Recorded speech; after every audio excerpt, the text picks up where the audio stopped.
গভীর জঙ্গলে আজ এক হৃদয় ভাঙা শব্দ শোনা গেল। একটা ছোট্ট হাতিছানা মাটিতে বসে কাঁদছে। তার মা কোথায়? সে কি একা হয়ে গেল? হাতিছানাটা পথ হারিয়ে ফেলেছিল। চারদিকে অন্ধকার ঘনিয়ে আসছে।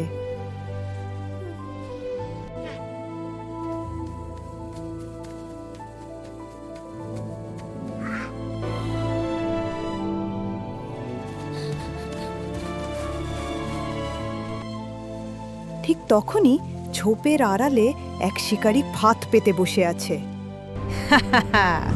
বাঘ! আজ এক নতুন হাতির ছানাকে পেয়েছি। একে একবার ধরতে পারলেই আমার ভোজনটা দারুণ হবে।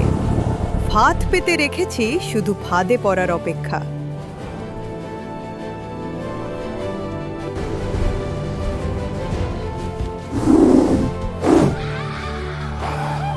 হাতিছানা সামনে এগোতেই পা জড়িয়ে গেল দড়িতে। সে চিৎকার করে উঠল, মা, বাঁচাও আমাকে!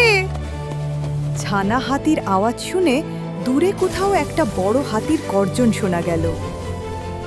মা হাতি ছুটে এলো বজ্রের মতো। সে তার বিশাল শক্তি দিয়ে হাত ছিঁড়ে ফেলল। মা হাতি, তোর এত বড় সাহস বাঘ! তুই আমার ছানাকে ফাঁদে ফেলতে চেয়েছিস। আমি বেঁচে থাকতে এটা তুই কখনোই করতে পারবি না।